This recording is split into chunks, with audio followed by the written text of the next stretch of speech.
Good evening, everybody. Welcome to Thursday night.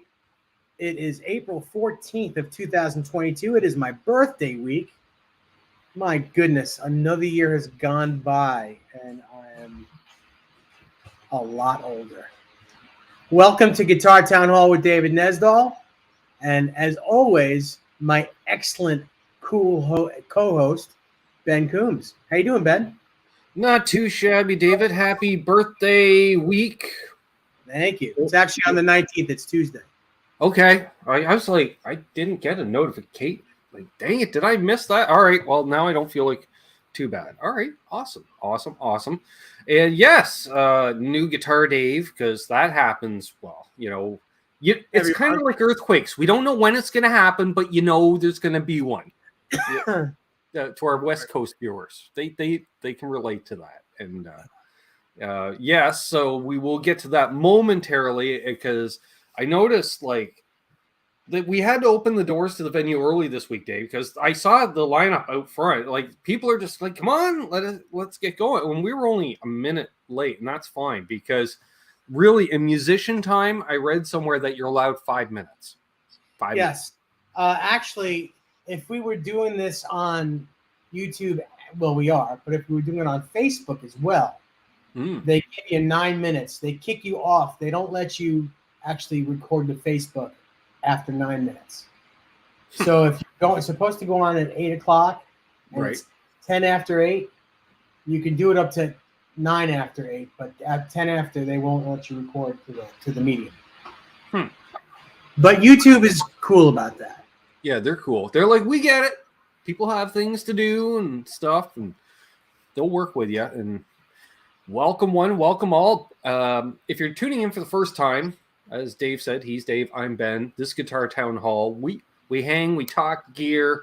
Please subscribe and ring that bell and say hello in the chat. Then you get a shout out during roll call, which I'm about to do, and you'll see how this works. If you're returning, you're just like, shut up, Ben, and just say my name, please. I get it. So we're going to start with Dan of New Jersey. Fruitcake Tony was not only on time, but early, which is shocking. Real quick, before you even go further, I want to thank Fruitcake Tony for inviting me onto the show last night, his show, Halenville. We had an amazing panel of people. We ended up having 9 people on. Holy and crap. The amount of knowledge of the 5150 guitar was astounding last night. Mm-hmm. It was astounding. So yes, all-star lineup. Kudos to Fruitcake Tony and his bunch. Yep, I agree. We've got Tim Thomas here. Speaking of 5150, the 5150 show himself, Andrew's here. Hey, Andrew. Kiwi brother. Great to see you, my friend. Let's see.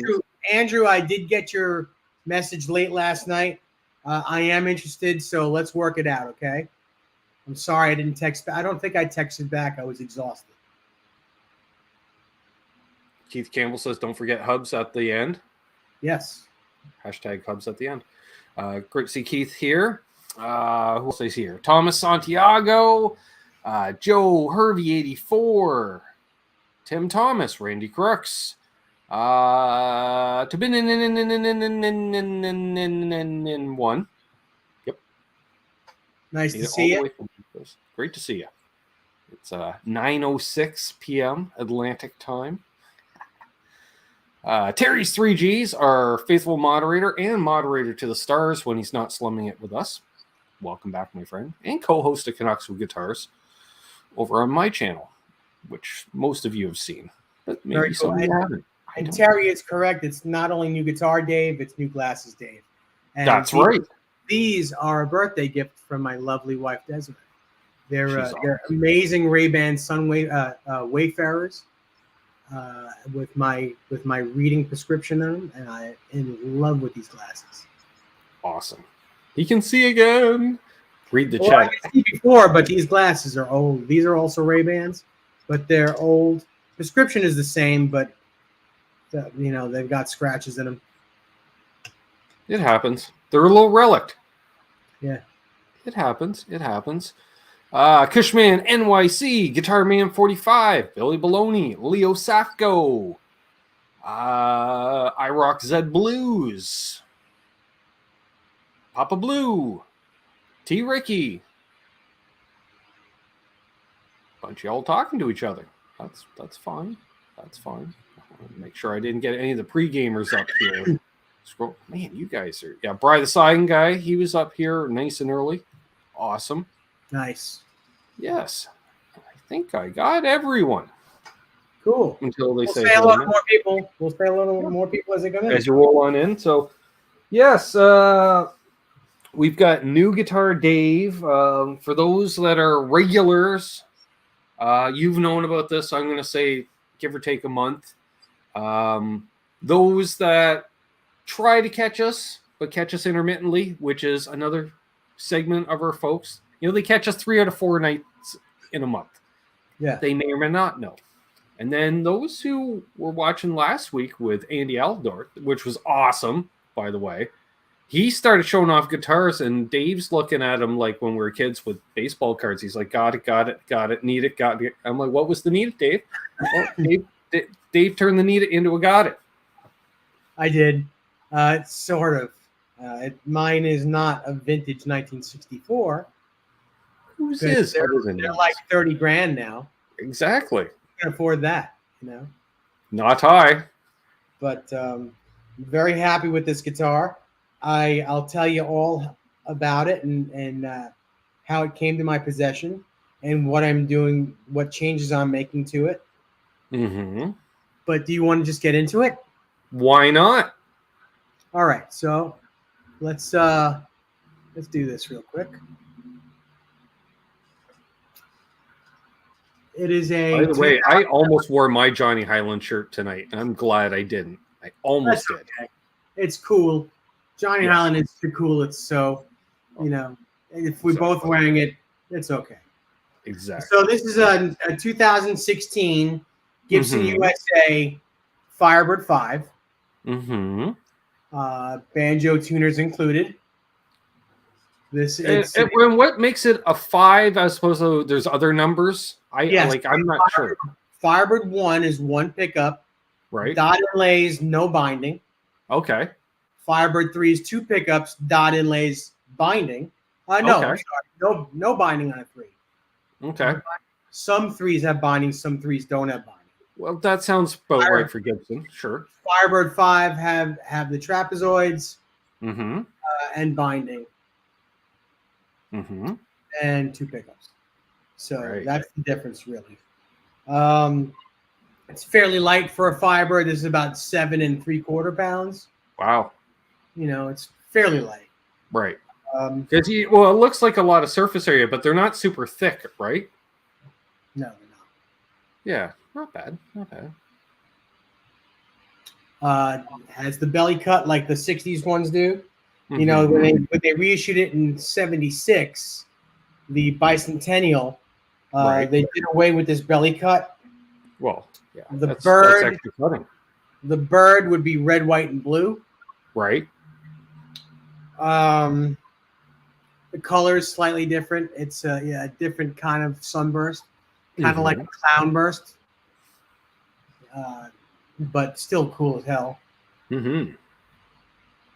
But this is it. It's wonderful. It's a Firebird. Really, it's a great Firebird. Nice. Thank you, the Chad. $10. He says. Hang on. He says, "Here's the first donation to add a Floyd to that guitar. Looks great, Dave. I got you, Floyd. We're gonna add a Floyd to your Les Paul." Nice. So, what was I gonna say? So most of you know I've been looking for a Firebird, and I've been looking on Reverb pretty much daily. And Sunday night I went to bed fairly early. I guess I went to bed around 10, and I woke up at 1 o'clock, like wide awake. 1 a.m.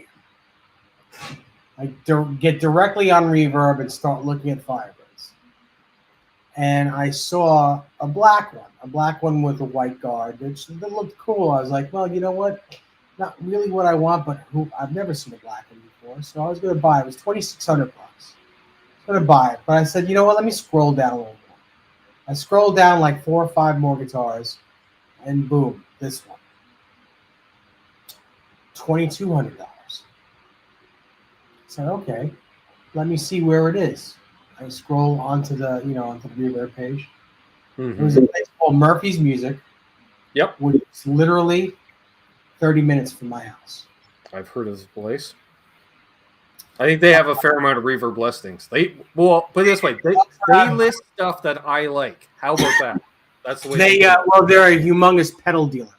They're probably the biggest pedal dealer on Long Island. So I was like, okay, let me. I couldn't believe it. I was like, oh my god, it's everything that I want. It's $2,200. I didn't buy it now. So I was like, you know what? Tomorrow's Monday. They're open. I'll call them at 11 o'clock when they open and ask about the guitar. Desiree happened to wake up from the light of my phone. She went and did her thing in the restroom. And I said, she asked me what I was doing up. I said, I found a guitar. I found a Firebird. She's like, you did, huh? I showed it to her. I said, it's fairly inexpensive. It's $2,200. She was like, where is it? I said where it was. And I said, I'm not going to just buy it. I'm going to go there and look at it. And if I like it, I'm going to see if I can get it for less money. And if I like it, I'll buy it if that's okay with you. And she's like, yeah, if you like it, go ahead. If you got the money, do it. Which is, that's cool as hell right there that she didn't give me any problems. She's like, yeah, I know you've been wanting one. If you like it and it's the price you want, go get it. Yeah. So I call up at 11 o'clock. I speak to my buddy Jordan, who's the manager there. So I asked him about the guitar. So yeah, came in last week with 17 other guitars. It was a collection of 17 guitars. It's super clean. Mm-hmm. The only problem is the previous owner, which is the original owner, was a smoker, and the case smells like cigarettes. But we've been cleaning it out. We've been putting bounce in it. Yep. Okay. Told him I'm coming in to look at it. I go in. He has it all ready for me. Immediately pick it up, and I'm like, yeah, it's everything that I want. I said, what's the best you can do on the price? He said, $1,800. How good. And I gave my credit card right there. So, yeah, bring it up. $1,800. Done.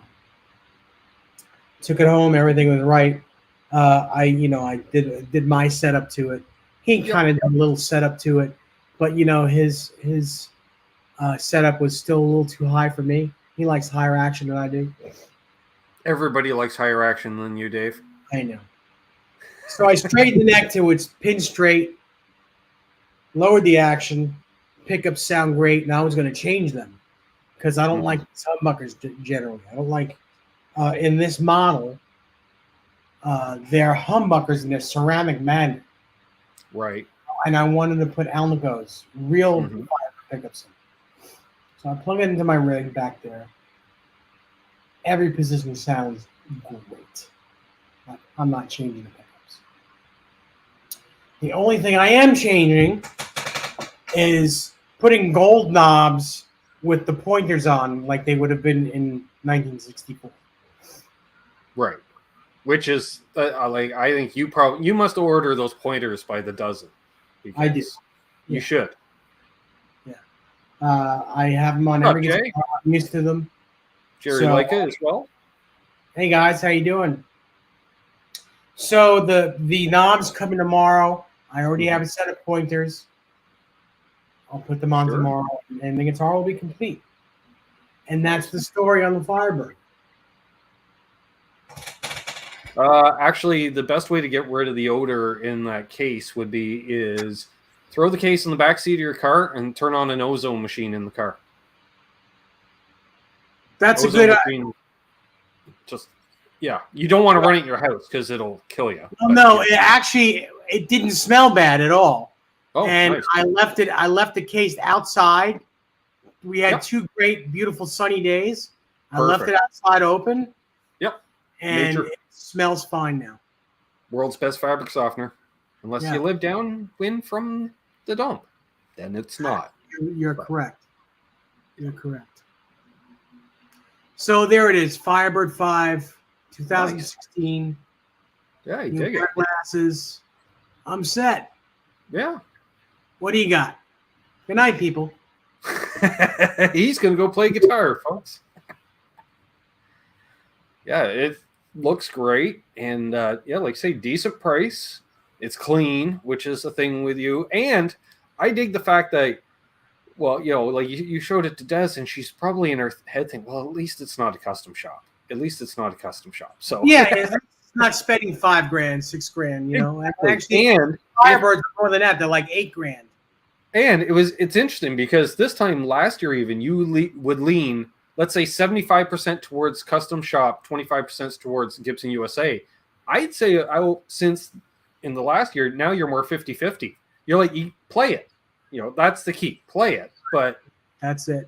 Isn't that true with every guitar, in my opinion? Yeah. Yeah. Which means the guitars have character.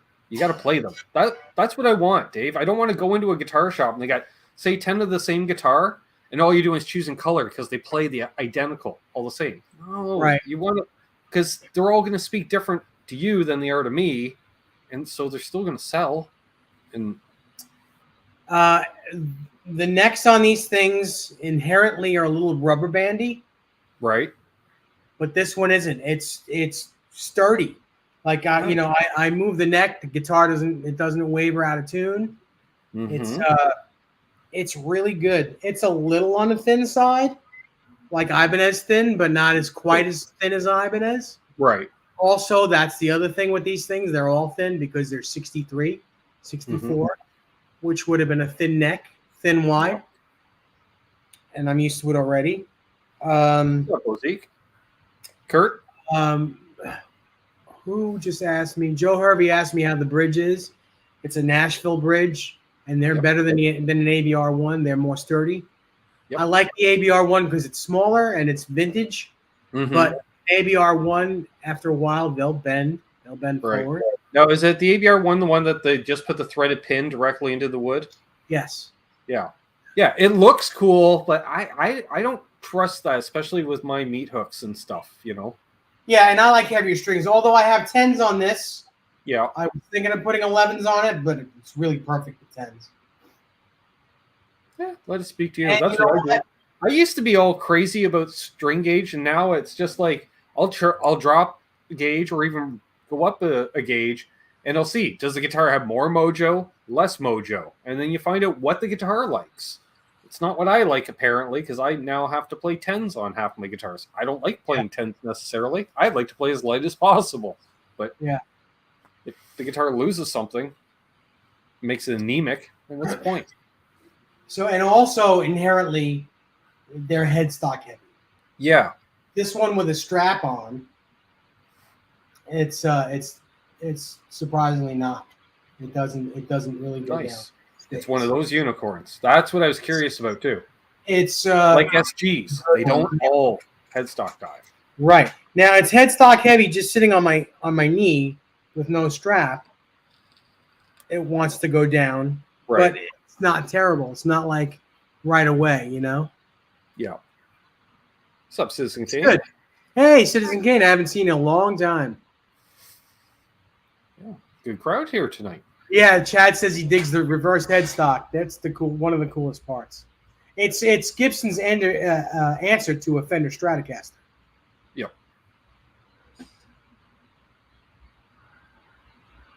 Yeah, I always thought when I saw those headstocks, I was just like, that screams more Kent than Gibson to me. You know, it's just like,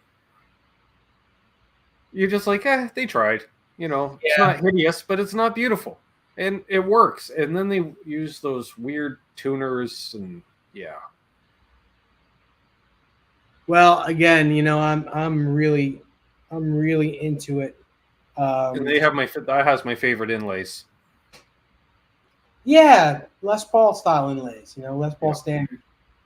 Basically, it's a Firebird standard if you want to call it that, but it's Firebird 5s are the same. Didn't they do a few of them with 3 pickups, or am I mistaken on that? Yes, that's a Firebird 7.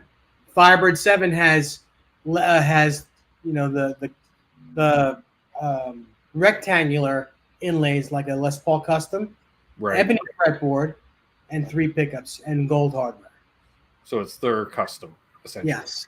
Yeah. Yeah. Gotcha. So that's the guitar.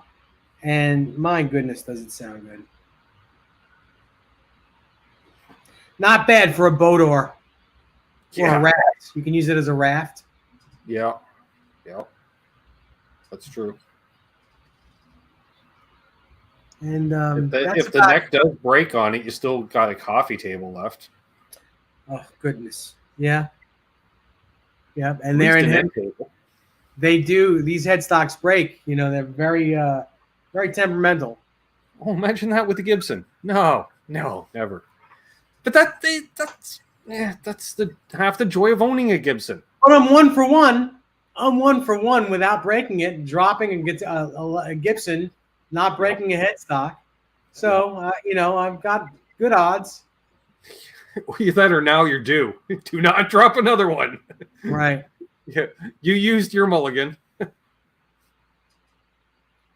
So that's what's going on. Yeah. Desiree and I are heading up to Greenfield, Massachusetts tomorrow to stay the weekend with our buddy Rob Johnson. Nice. And that'll be fun. Mm-hmm. 3.5 hour trip. That's the only part that really sucks, but it's not that bad. That's not bad. That's like,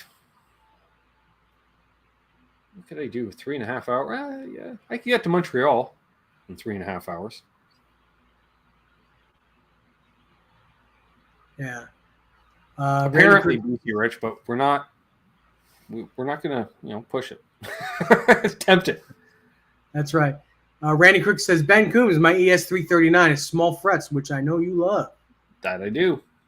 Yes, he just picked up a really nice Epiphone 339. I can't remember the color, so that's why I'm going to look it up. There we go.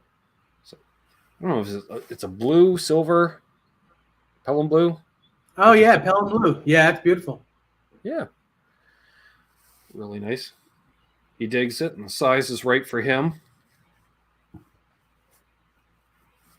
Very cool.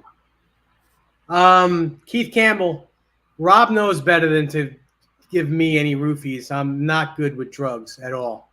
Not good. No. It's very scary. So Dave has no tolerance. No. Now, on the other hand, I will gladly do the bodyguard thing for you, Dave, and do the old. That would be very nice. Yeah. But you know what? I don't think Rob does anything like that either. No. I'd be rather suspicious if he. I don't think this is actually Rob. I think this is an impersonator. Yeah. I can see Rob having a few pints with you, but that's about it. Yeah, and I'm not a drinker. When you don't have kidneys, you can't really drink. No. I'm no fun. You can once. I've got a great guitar collection. But after that, I mean, I can cook really well. And you ask me to cook you anything, and I'll cook it, and it'll be amazing. But past that, I'm freaking boring. Desiree will tell you. Hey, we're not 22 anymore anyways. You got to take it easy on that stuff. Yeah, I know. I'm going to be 52 on Tuesday. I'm old. I'm old. Old and breaking as we speak. I hear you. Well, I'll be 48 next month, so I'm right there behind you. Yeah.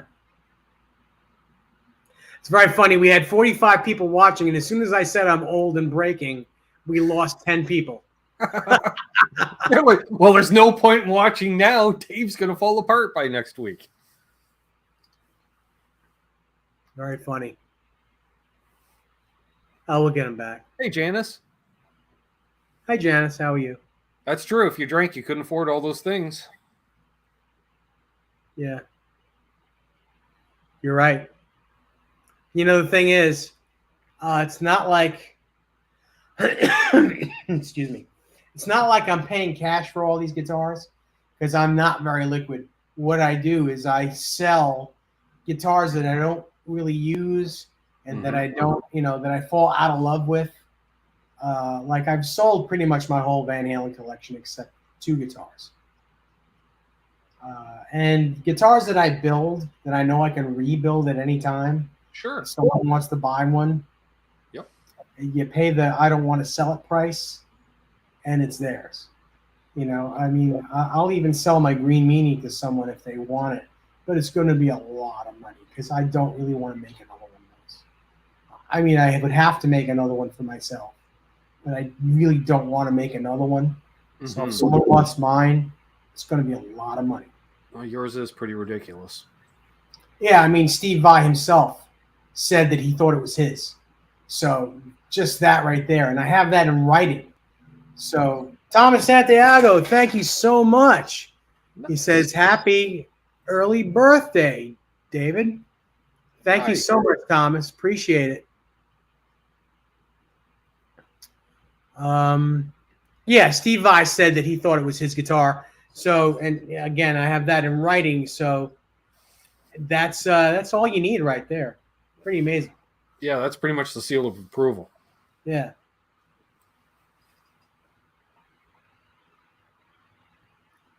Well, to some people, I'm still a youngster, but I don't feel young. I haven't felt young for a long time. And I've had this cough for so long now, it's just driving me crazy. And I have it every time this season. Every year this season. Frank just turned 68. Oh, very cool. That's possibly the senior member in here. Possibly. Maybe. Oh, no, I think, Janice. Well, they're all young at heart. Joe Herbie asked if I have any ESP guitars.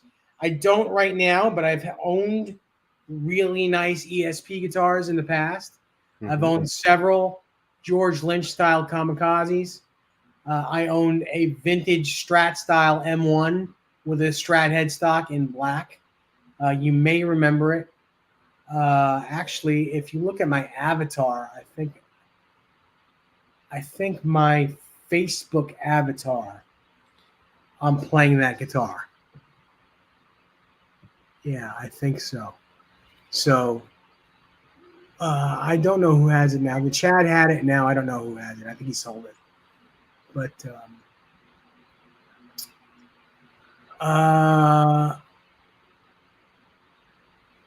Keith Campbell says, has anyone ever revealed what happened with the 86th Vi theft? I don't know. I think he got all those guitars back. The Chad says I owned a Killer Snakeskin reversed headstock ESP as well, which he does own, yes. That was very cool.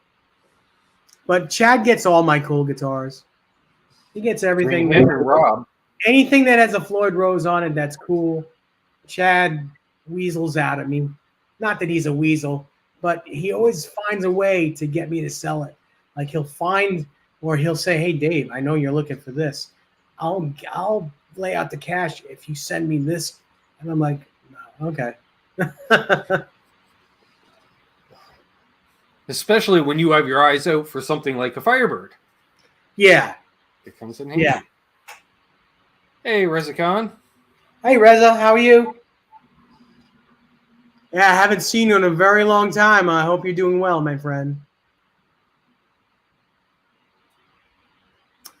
Joe Hervey, Chad did get my green PRS. I'm not sure if he still has it or not, but he did get it. And when he was into PRSs, that was one of his favorites. But I don't know if that Chad wants us to talk about all of his guitars. So, he prefers to come on himself and talk about all of his guitars. Yeah. I mean, and he's more than happy to talk about him, but I don't know if he wants to. Always reminds me of that Burt Reynolds line. But enough about me. What did you think about my movie? That's very funny.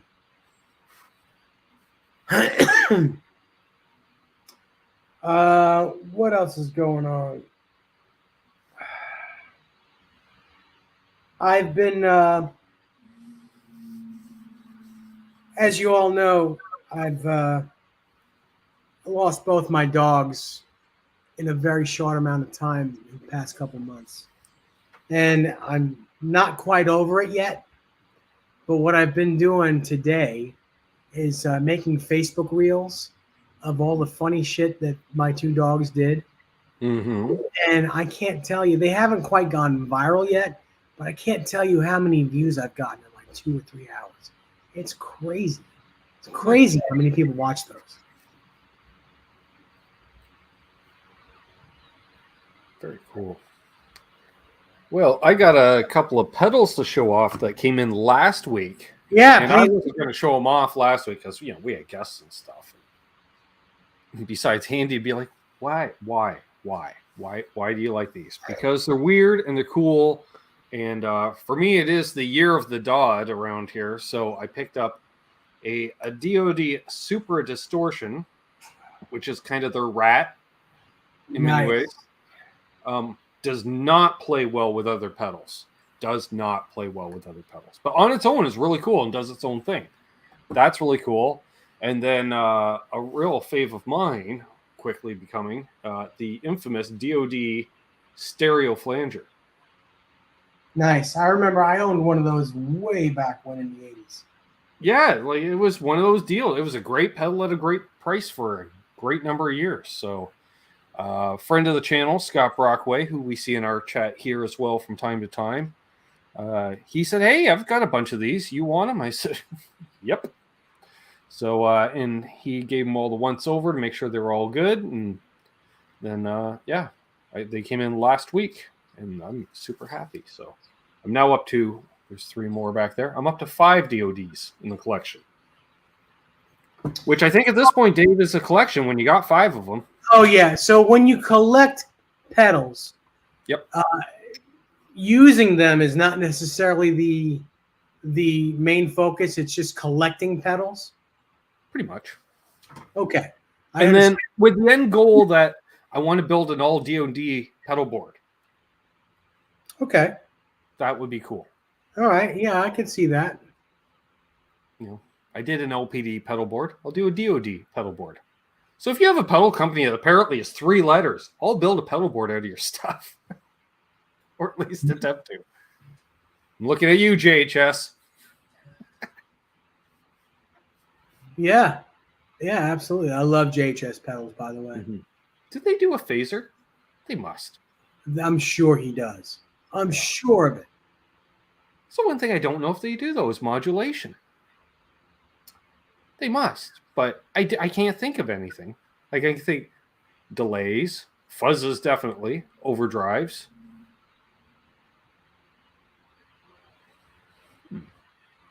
Well, my newest pedal, I think I may have told you guys about it a few weeks ago. I got this Neo, what the hell is it? It's called the Micro Vent. Right. It's a Neo Instruments makes it. Mm-hmm. And it is the best rotary speaker I've ever heard. You guys, I'm sure have heard of the Hughes and Kettner Rotosphere. Yep. That's like the most popular, but it's as big as a house. But this one is the size of an MXR pedal. Their flagship is called the Mini Vent. The Mini Vent has no knobs on it. It's got 2 buttons on it for fast and slow speed, and it's stereo, so you can play in 2 amps. The Micro Vent, which I have, has knobs on it so that you can control everything. 1 button, you press the button for 2 seconds, and you can either go from fast to slow or slow to fast, and then just click it on and off. And it's also mono. Now, I play in stereo, but I don't think I need stereo rotary speaker. I think as long as it's going through both cabinets, it doesn't have to pan. So that's all that matters. And it fits in my board perfectly. Nice. The other thing is it's super expensive. I think it's like a $350 pedal. But the Mini Vent is even more. Like it's almost it's like $450 or $500. It's crazy amount of money. What's up, Jasco? Jasco Plumbing. Yeah, it's really the best I've ever heard.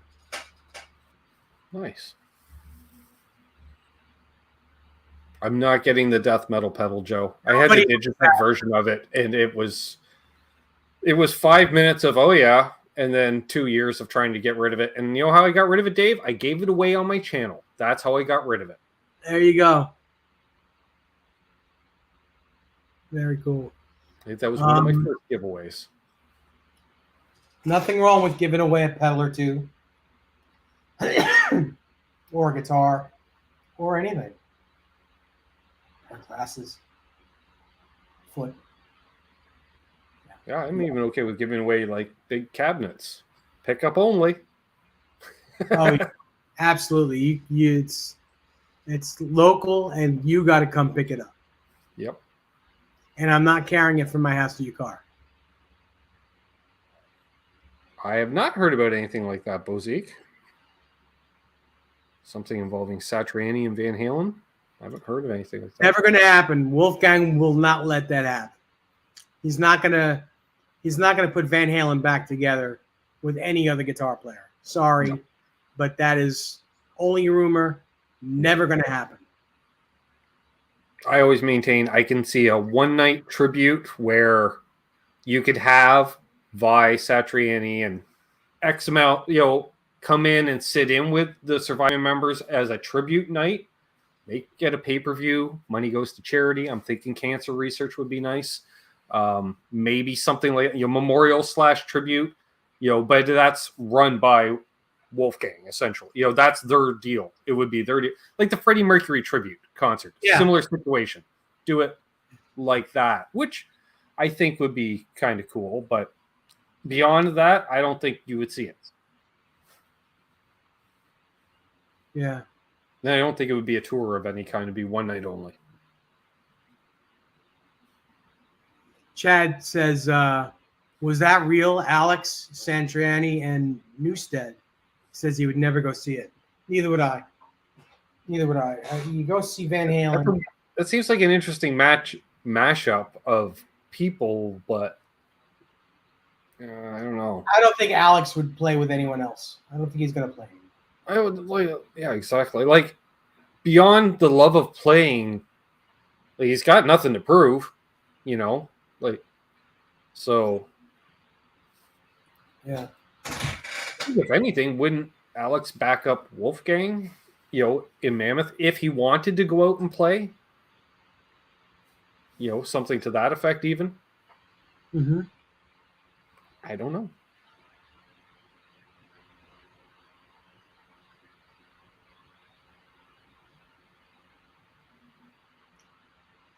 Well, Zeke, I still don't see it happening. I just don't see it happening.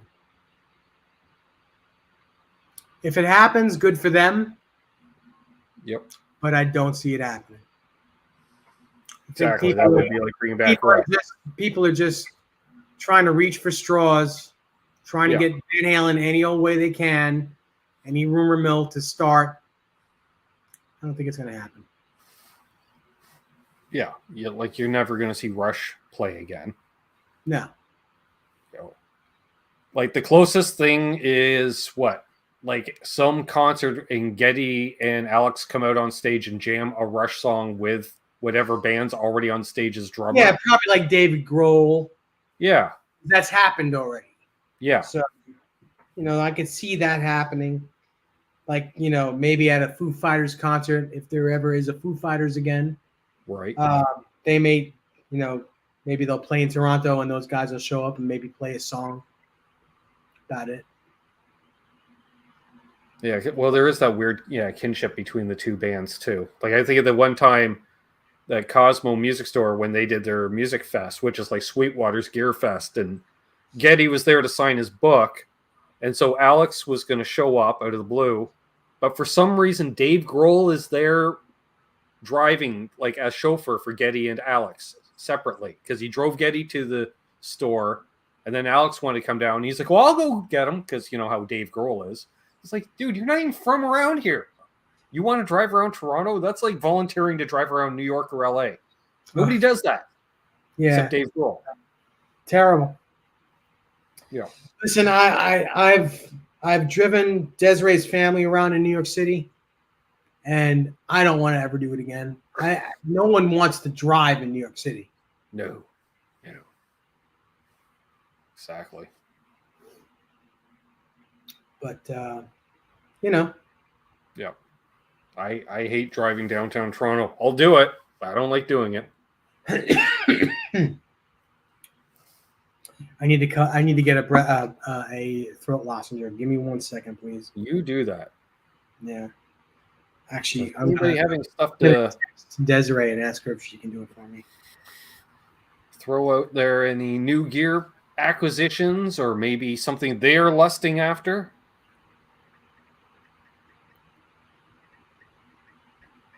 Dave only has short-term lust for a throat lozenge and new knobs for his guitar. That's about it right now.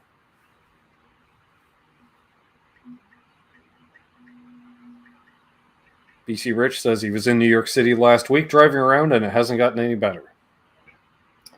Yeah, it's not cool. He's in the greater Washington, D.C. area too, and I know traffic isn't too pleasant around there either.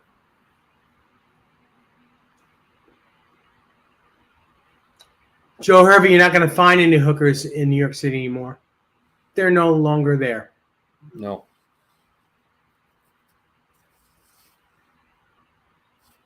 That left when, I guess, around 1986, all that stuff. When they Disneyfied Times Square. In the 90s, actually, it was gone. Yeah. When they made it less stabby, is what I'm saying. When Times Square became less stabby.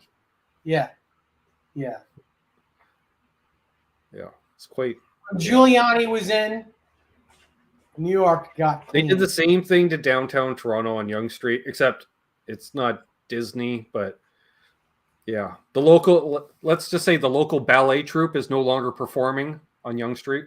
You know. Mm-hmm. Thank you so much. Yes. Billy Baloney says, I had a guitar get away from me, a Hamer artist Karina. I hesitated and it was gone. That'll happen. Yep, that does happen. Where was it? Yeah, it was a reverb listing, local. That has happened to me so many times.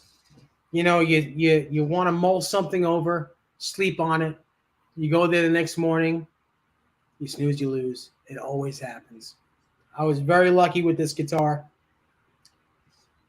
But I was totally thinking when I woke up Monday morning the guitar would be gone because the listings for Sunburst Firebirds are few and far between, and they get eaten up right away.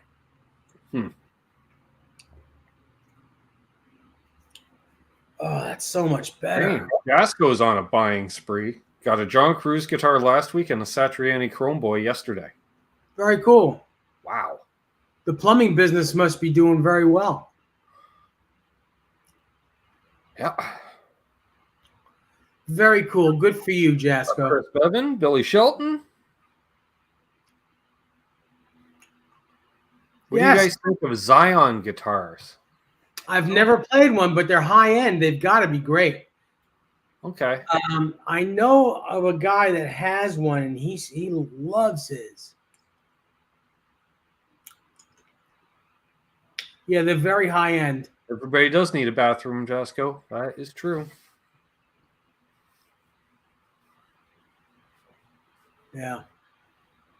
Yeah, Jasco, got to get you down to the house here and check out some of these guitars, and bring your Bonamassa Jazzmaster so I could take a look at that. That'd be really cool to see. Yeah. Gear Junkie 35 got a Little Bear Rat clone with 3-way clipping options. Cannot wait till tomorrow. Nice. Mm-hmm. Keith Campbell, I'd always go for the 212. It's not that much bigger. It's a much bigger sound. If you have room for 112, if you have room for an EVH 112, you've got room for a 212. It's not that much bigger. And they're not a ton of money. I think they're $450. Yeah, 212.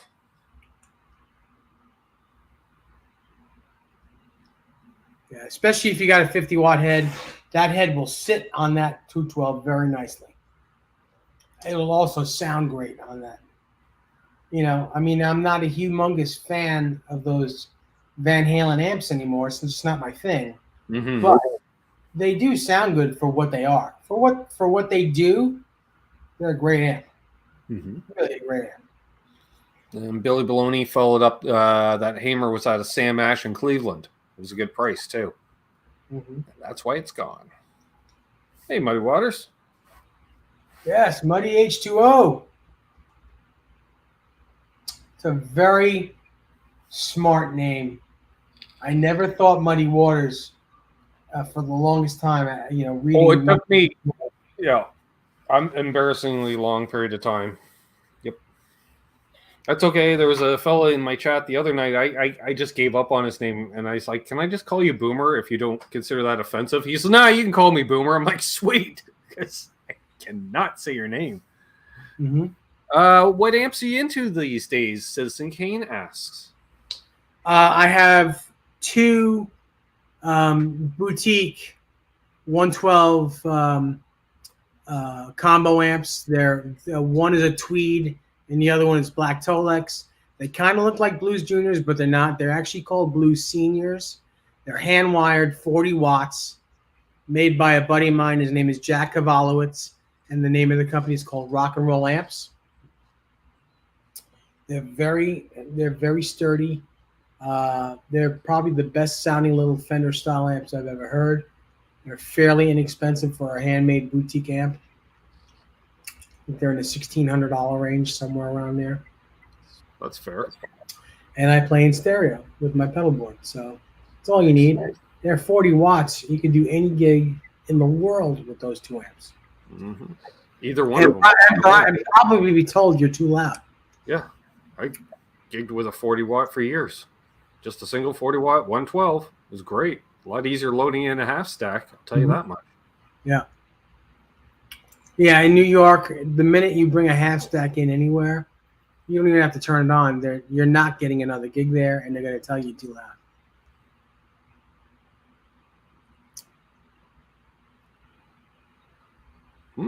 Chris Bevan has a question for you. Dave, how about a Kramer Aerostar? Have one that looks like a Malmsteen Strat, old fiddle? I've never owned one. I've never played one. I think they're made in Japan. I don't think they're bad guitars. They're not very collectible. But if you love it, then that's all that matters. Yet. I think eventually Kramer Strikers are going to become collectible. We're all going to go, Maybe. No, run away. Maybe. I think they're online with like the Focus style guitar, the Focus brand.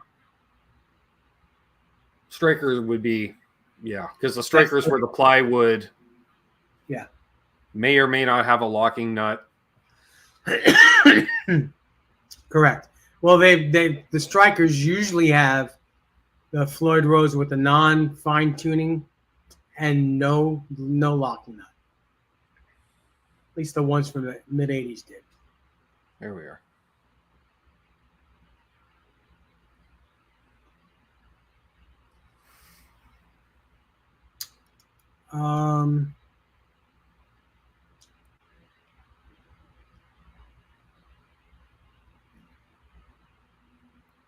Trying to get into this. I'm going to go light a 15 watt LBX, keep the neighbors stifled.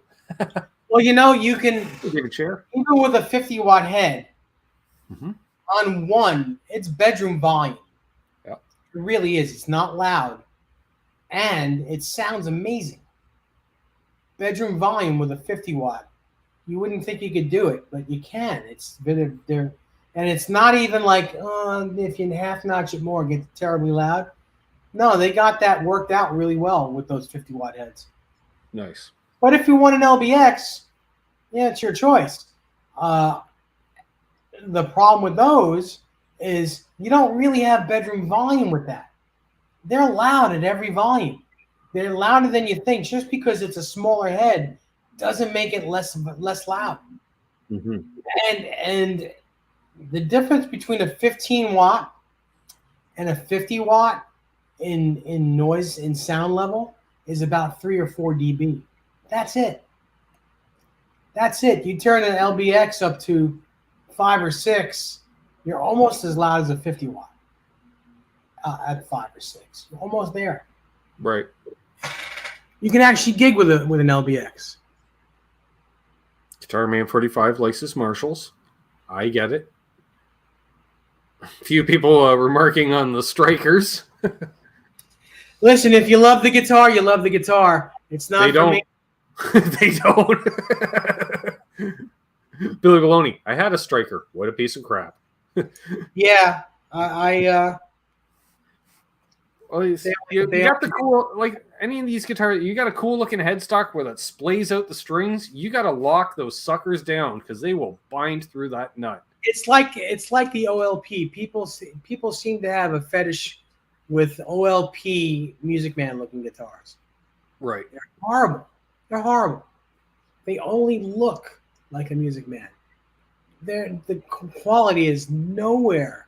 Not even in the ballpark. Not even in the same state as I would even say as an AX40. AX40s still not my cup of tea, but they're okay. Yep.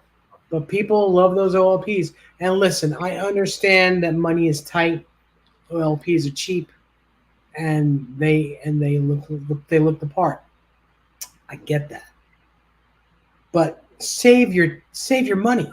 Yeah.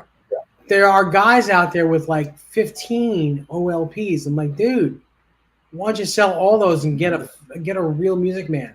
Yeah. And I'd rather have one really nice guitar than 15. I'd rather have a Ferrari than 15 Ford Tauruses. Well, and what are you going to do in 10 years? Are you going to take those 15 of them and have to cobble 5 of them together because the necks went on half of them? And, Keith Campbell has the best comment. Had 2 Strikers. Thought the first was a fluke.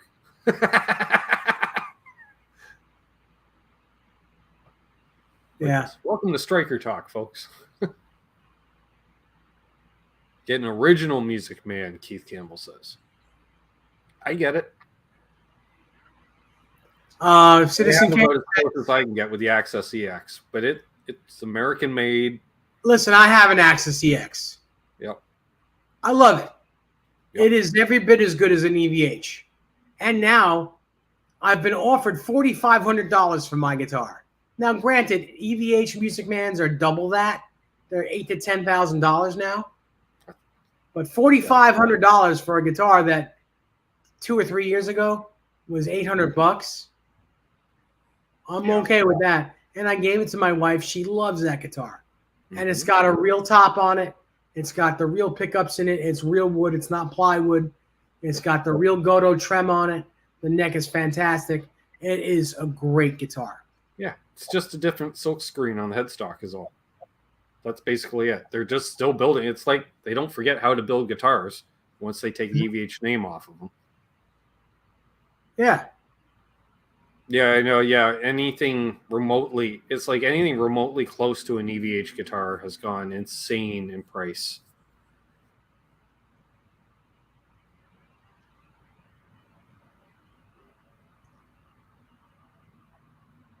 Exactly, Bozik. He says the OLP also won't go bad on you if you play as a home hobbyist guitar. Cheap guitars are okay for home playing, no wear and tear like on the road gigging. It's amazing too. Like people think, oh, how can gigging? Like just take your guitar over to a friend's place once a week to jam. You'll be surprised how dinged up it gets as opposed to just playing it once a week at home. It's just. It happens. Stuff like you get mysterious dings and scratches that you don't normally get. It happens. Gigging is harder on equipment. Bozik, I do agree with you, but I'm gonna play devil's advocate with you. I don't know if you gig with cheap guitars. I don't know if you people know who Jack Pearson is, but Jack Pearson he's a Nashville guy. Right. He was also in the Allman Brothers right after Dwayne Allman died. Okay. Jack was the second guitar player. He didn't stay long because he was actually better than Dickie Betts, and he's amazing. He's one. Look up Jack Pearson. He's a Gibson endorsee, but he plays, when he gigs, he plays Squire guitars. He plays Squires on the road. And he plays the shit out of it. Mm-hmm. He's amazing. He's one of the best slide players I've ever seen in my life. His facility with his fingers is amazing. He's not your typical Southern rock blues pentatonic guy. He is a real player. He's a real player. Just look him up, Jack Pearson. Mm-hmm. Citizen Kane asks, David NESDALL, thoughts on quarter watt amps?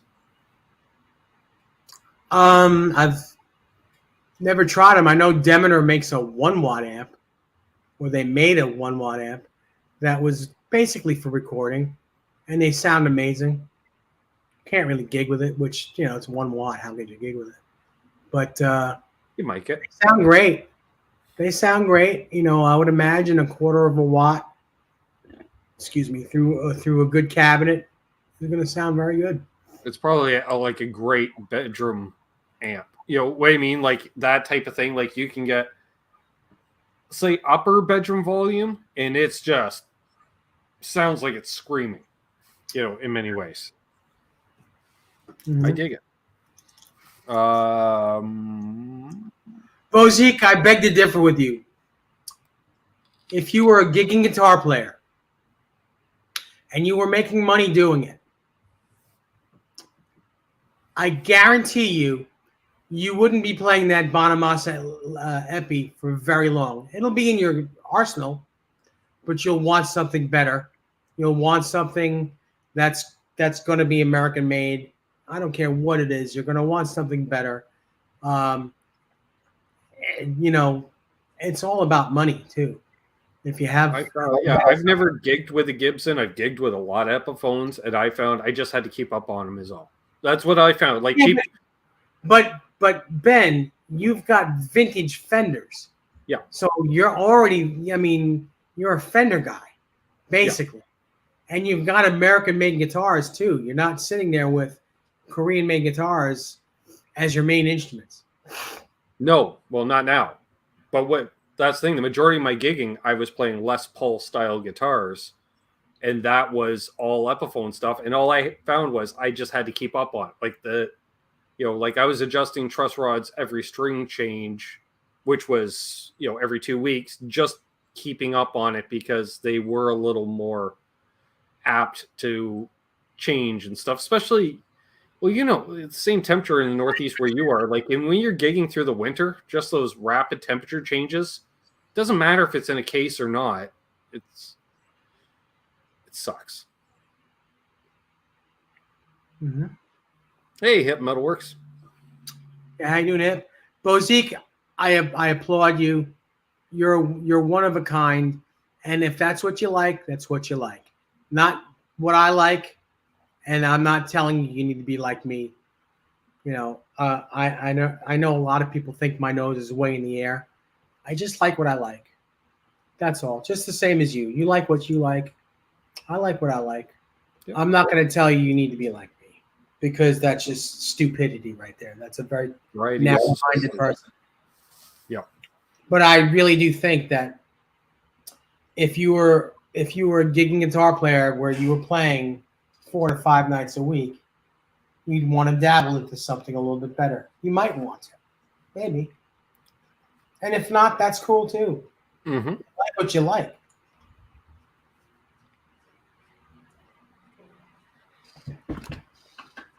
Ooh, Chris Bevan coming with the old school stuff. Carvin 412 or a Marshall 412? Old school. Your thoughts? Depends on what speakers are in it. Mm-hmm. You can have a Carvin 412 with vintage 30s in it that sounds amazing. Yep. I think given if both cabs have the same speakers, they're going to sound very close to each other. I thought the Carvin cabs were built very similar dimension-wise to a Marshall cab. Yeah, I mean, there's going to... I say go for the Carvin just because you have a different logo. Everybody's got Marshall cabs. Have a Carvin cab. Yeah. Just be different. Oh, boy. What's my weirdest guitar? Keith Campbell asks, what's my weirdest guitar? I don't know. Define weird. Oh.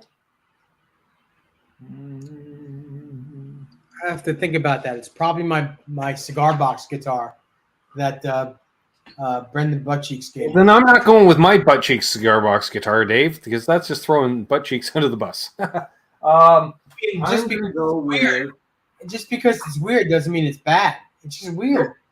I'm going to go with my Univox. Oh, cool. Yeah, that's what I'm going with. Bolt-on neck. You gotta love how they go for that shred headstock, Dave. But we're gonna put open gear tuners on the back. Yeah. Sure. So yeah, I'll go with that as my weirdest guitar. And yes, those are banana stickers. Not a problem. Cheap way to decorate your guitar because you're already eating the banana. You look for a place to put the sticker while you're eating the banana. Why not on a guitar? That was the 90s.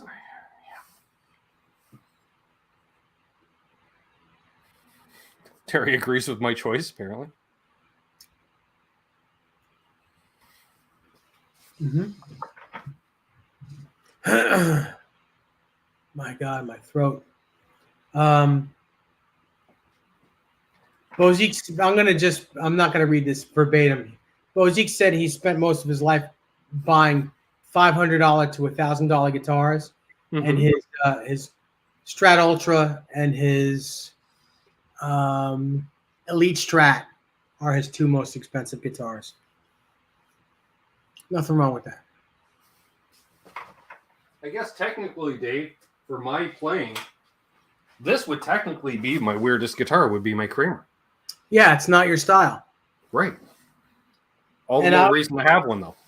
I would say that this or my Ibanez Destroyer would be my two weirdest guitars, if we're talking normal guitars. Yep. But I don't know. I'm into this. I'm into this. What else? What else we got here? Guys, I know I'm just reading the chat tonight, and I'm thankful for all your questions and all your statements. I really got nothing past this guitar in my glasses tonight. Had a bunch of issues this week, so I really didn't do any homework, and I didn't contact Ben, so we didn't really do much homework this week. But, I never do homework. Ask home teachers from high school. Thank you all for engaging and helping make this show a good show. Because if it wasn't for you guys and girls, we would have ended already. We would have ended tonight. Soda label guitar, Keith Campbell says. I keep my eyes open because there's been a few branded guitars over the years. Like I say, a Coca-Cola Kramer, for instance, Dave. Uh-huh. There's stuff like that out there in the world. We've seen them over the years. Yeah. A buddy of mine who is an alumni of the show, my buddy Lenny Camp, back in the early 80s, he worked in a music store called Grayson's here on the island. They were a humongous Charvel dealer. And he got the very first Charvel, number one. He had it. He sold it since then. And the graphic on it was a Heineken bottle. It was the whole Heineken, front of a Heineken. Mm-hmm. One of the first Floyd Roses were put on it. Maple neck, beautiful guitar. One humbucker. I think it's serial number 1. Nice. Very cool. I think he sold it for, I don't know, $40,000 or $50,000 or something like that. So some crazy amount of money. But a long time ago. And I don't know to who. Some guy who's a major Charvel collector. But Sure. It was a beautiful guitar. I had that guitar here for a little while. And it was great. It was just wonderful. Strat headstock.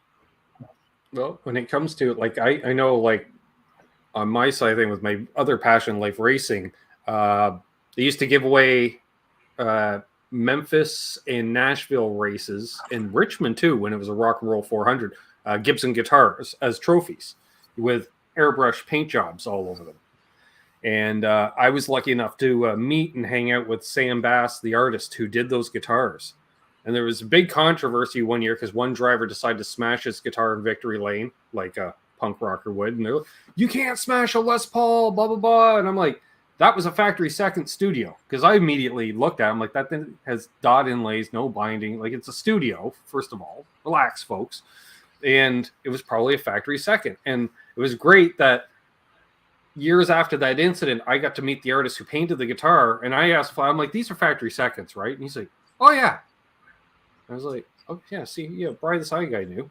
Yeah, Sam Bass and Kyle Busch, yes. And Sam Bass, the reason, and it just happened, I struck up a conversation, Dave, because his art gallery was across the street from the Speedway, and we had an afternoon to hang out, and he had a replica of the Bumblebee hanging up. And I went, that should be buried with Dimebag. But then again, I knew this guy was pretty well-known artist, so maybe he knew Eddie, you know, like, and it looked that real, like it was. And he happens to come out because he had some VIPs that he was meeting with, and I'm like, can I ask you a quick question before you go back to your office? He's like, sure. I'm like, what's the deal with that? Because I'm looking at it. He's like, oh yeah, I made that and sourced out the part. Like if I had asked you how he made, and he got sourced out the right parts and everything, and he's like, you think that's cool? Turned into a conversation where he's taking me into the back of the studio with my family, and he's got famous rock star guitars all down the hallway to his personal studio. Nice. From really Paul Stanley. He had one of Ace's outfits in a case, and then we go around the corner to his personal work studio. His refrigerator is painted up like Eddie's 5150. And he's like, so what do you think? I'm like, this is cool. He's like, so you're into guitars? I'm like, oh yeah. And my cousin's just like, how did we end up in his personal studio space? We hung out there for 2 hours. Right. Very cool. Talking guitars rather than NASCAR, other than a few things about the trophies. Yeah, I was once late, and then he passed away a couple years after that, sadly. Oh, it's terrible. Yeah. Cancer is a terrible thing, folks. It's what gets everyone. What's up, Cameron Brown? Hey, Cameron.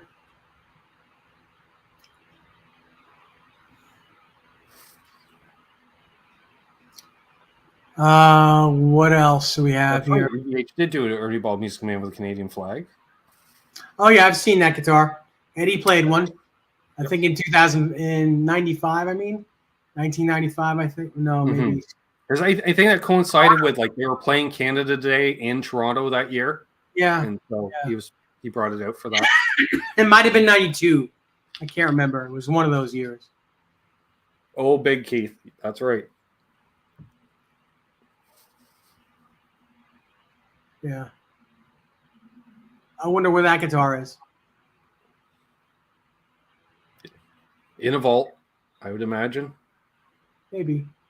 I think there's a lot more guitars in that, you know, like the guitars of tours of yesterday type thing, you know, where when you have that boat with X amount of guitars, and when you're in a relationship where you're going to replenish your entire boat every few years, there's guitars that you're like, oh yeah, I totally forgot I even had that one, you know, because that was the backup for the alternate tuning on the tour. So you never, but it was a good guitar, and that's why it made it into your boat. But right. Yeah. Understandable. Yeah. Or like say one-off stuff for certain shows. Like guys would do that in the past. We've seen.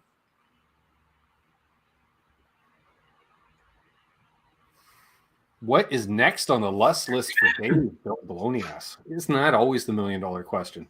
Boy, I don't know. I really don't know. I have to think about that. I was thinking about one of the final pieces, like in many ways, because you've been on a 2+ year quest to get the ultimate Swiss Army knife boat. Like you have just about one of everything to cover a base. Yeah, I maybe a Rick maybe a Rick 381 or Rick 12 string. Do you want to set up a Rick though? Well, if we're talking Swiss Army knife, Yeah, that's true. Then you need a Rick 12. Dang it! but You need a 12 of some kind. I'm enamored with P90s these days. Mm. And I know I've got a double cut junior and I've got a single cut TV special, but I really would love to have a custom shop or an old two-tone sunburst single cut junior, Mm-hmm. a 58 or a 59. Nice. But they're, You could slide a nice pair of P90s into that guitar in your hand, Dave, and then you got a rock and roll. Oh, no. Firebird pickups all the way with this. I've got a guitar with two P90s in it. Actually, I think that thing would sound too thin with P90s in it. I think it would just come out sounding thin. It would lose its oomph. Yeah.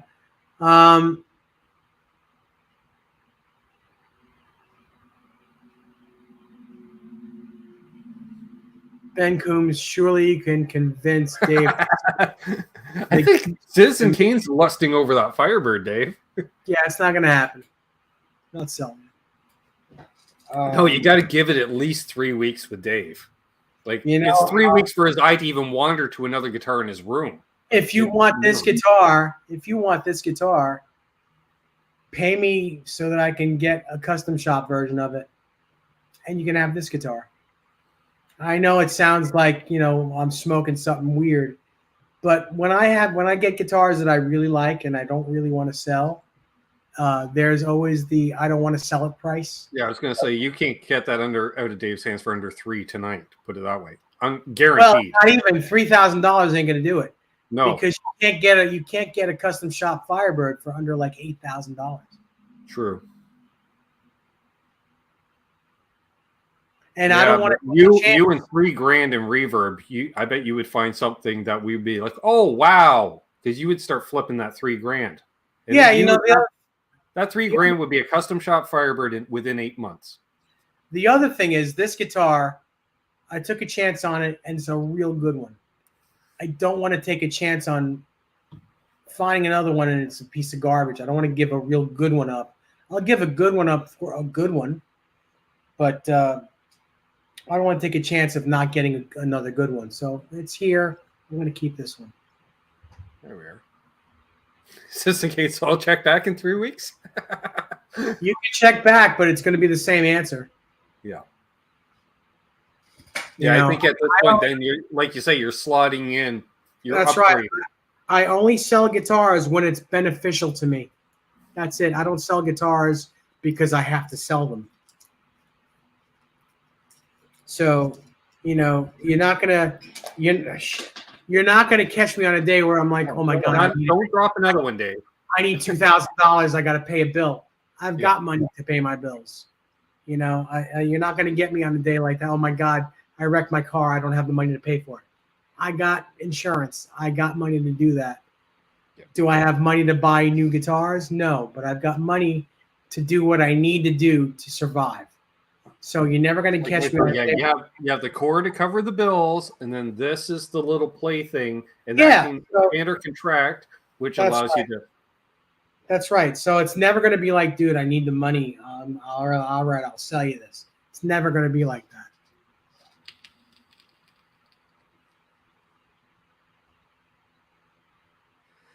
Yeah, good custom shop Gibsons, Cameron. Not cheap. Right.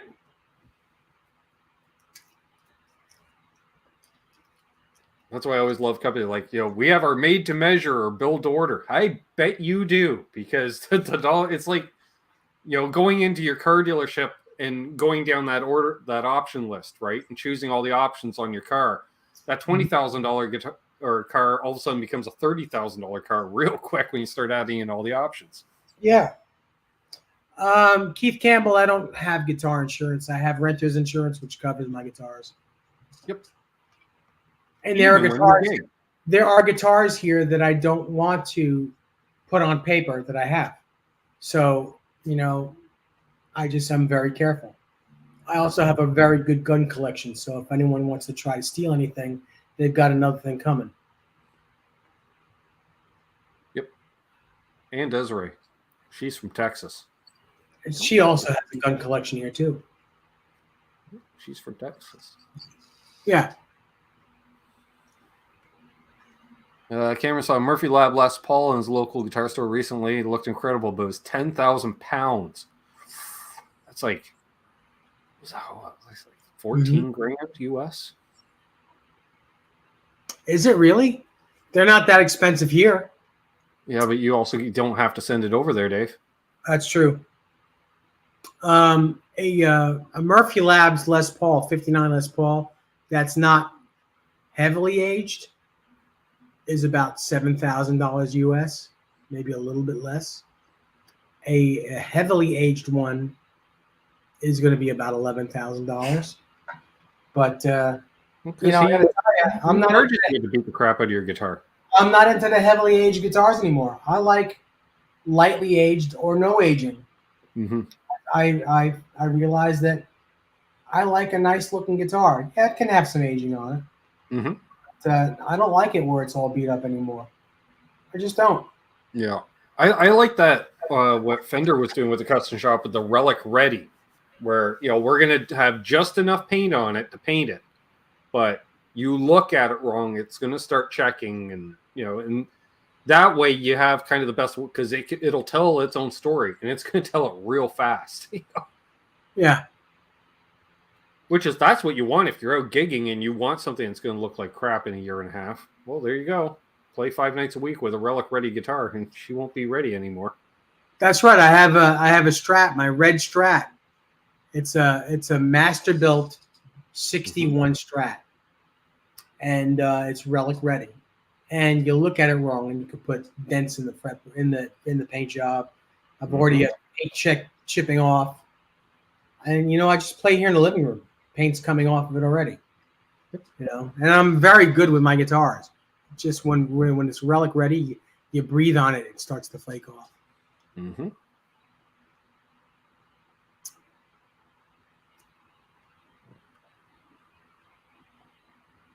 Guys, we're going to go about another minute or so because my voice is shot.